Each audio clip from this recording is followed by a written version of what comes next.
Assalamualaikum warahmatullahi wabarakatuh. I would like to introduce myself. My full name is Arnel Toman. I'm a student of the Faculty of Lectures at Universitas Pembangunan Indonesia, semester 3. The purpose of making this video this time is to fulfill my final semester exam achievement, namely Vocabulary Ii course. Schloss Neuschwanstein is one of Europe's most popular castles, located on a hill overlooking the village of Hansenau near the town of Rosen in southern Germany. This 19th century castle attracts 1.3 million international tourists every year. Recognized as the model for sleeping beauties, castle is at Disneyland in Anaheim, California. Schloss Neuschwanstein must be seen to be believed, but to fully appreciate its fairy tale mystic, one must learn about the king who planned and built it. Ludwig Otto Friedrich Wilhelm was born to Maximilian II of Bavaria and Princess Mary of Prussia on August 25, 1845 in Schloss Lemberg in Munich, the capital of Bavaria.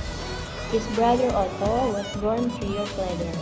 At the age of 18, Ludwig took the throne after his father died of sudden illness, and he reigned as King Ludwig II of Bavaria from 1864 to 1886. On January 22, 1867, he became heir to the Castle in Bavaria, but after 10 months, he broke off the engagement. Ludwig never married or produced an heir, which in those days was hunting the law for marriage, with the exception of a platonic friendship with Empress Elizabeth of Australia. Ludwig's close friendship were mutual. As a child, Ludwig told his governess that he wanted to remain an eternal enigma to himself and others, and in this regard he succeeded. Ludwig spent most of his childhood in the Gothic castle of Hansenau, surrounded by frescoes of German sagas. He was raised with a strict sense of duty and a keen awareness of his royal status. His true interest, however, lay in poetry and theater, and he tended to spend more time alone indulging his fantasies than training to become a future king. Ludwig grew into a tall, slim, and handsome Prince Charming, with a shock of dark wavy hair, full floating lips, and wide dreamy eyes that often gazed upward in portrait as if at a distant dream world. In his later years, Ludwig filled out and wore a gauzy, and his youthful wistfulness matured into a stern alertness. Ludwig's lack of political experience and his shy nature made him well-suited to the throne of Bavaria.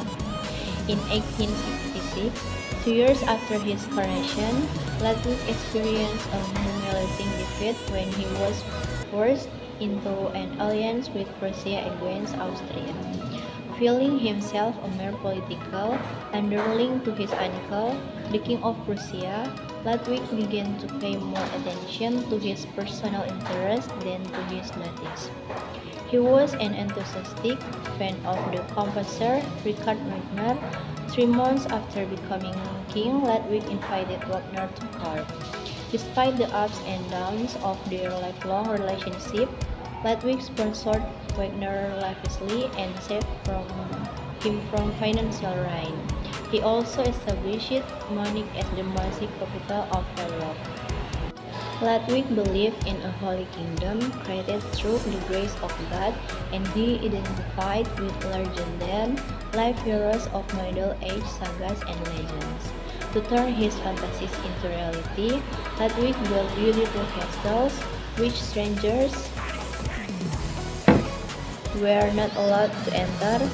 In 1874, construction began on the relatively small New French Rococo Schloss Linderhof.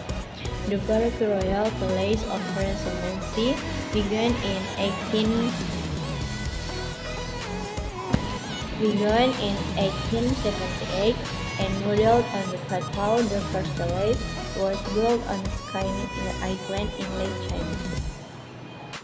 The most private and personal of his project was his third Schloss-Neuschwanstein, commissioned in 1867. Schloss-Neuschwanstein was built between 1869 and 1886 as Ludwig's personal retreat in the mountains. Dedicated to the genius of Richard Wagner, the castle was designed in the neo-romantic style. The interior was ornately decorated with themes from Parsifal and Lohengrin to all Richard Wagner's operas. Ludwig spared no expense or luxury. Hundreds of craftsmen employed the most up-to-date methods of construction and used the finest materials. The castle's many amenities included a central heating system, running cold and hot water, plus toilets and electric intercom system, a telephone, and a dumbwaiter transport food from the kitchen to the dining room. In 1884, Ludwig moved into his private upper floor suite, but the rest of the castle remained an ongoing construction site. Of the 210 rooms, only 15 were completed, and to this day, Schloss-Neuschwanstein and Ludwig's higher castles remain unfinished symphonies.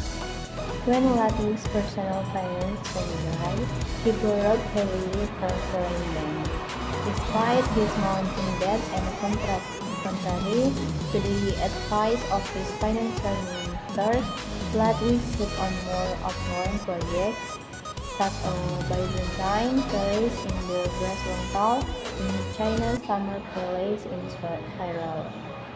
He withdrew from public life, shook his duties, and engaged in increasingly eccentric behavior that earned him the nickname Mad King Ludwig.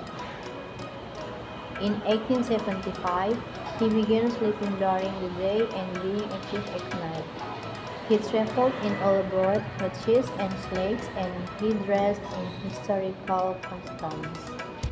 On June 10, 1886, a government commission declared Ludwig insane and he was deposed.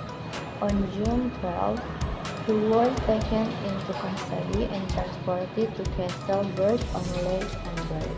The next day, Ludwig and Dr. Bernhard van Baden, the physician who certified Ludwig as mentally ill without a psychiatric examination, went for a walk. Their bodies were later found near the lake shore with their heads and shoulders above the shore level.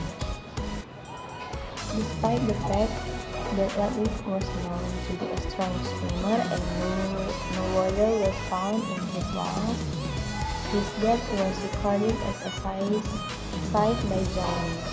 No investigation was ever made into the suspicious circumstances surrounding the two men's deaths.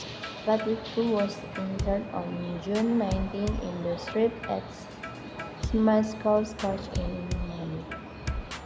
Ludwig II of Bavaria remains to this day an enigma and the source of romance and much speculation.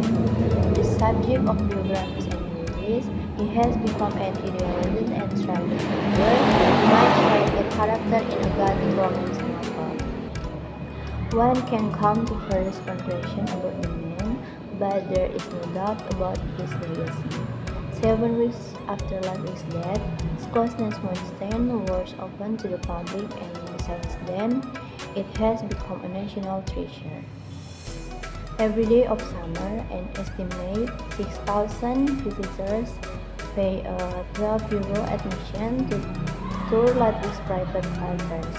His dream castle has more than repaid in debt that he owed to the state, and Schloss-Neuschwanstein has earned him international respect and admiration. That's how my video was made for vocabulary course. Thank you. For friends who are confused about where to study, I would like to invite friends to join us at Universitas Pembangunan Indonesia Manado. There are 6 faculties and 8 research programs. I would like to invite friends to join us in the Faculty of Literature because in it we can learn a lot about literature and foreign culture and become great people in the future. Thank you.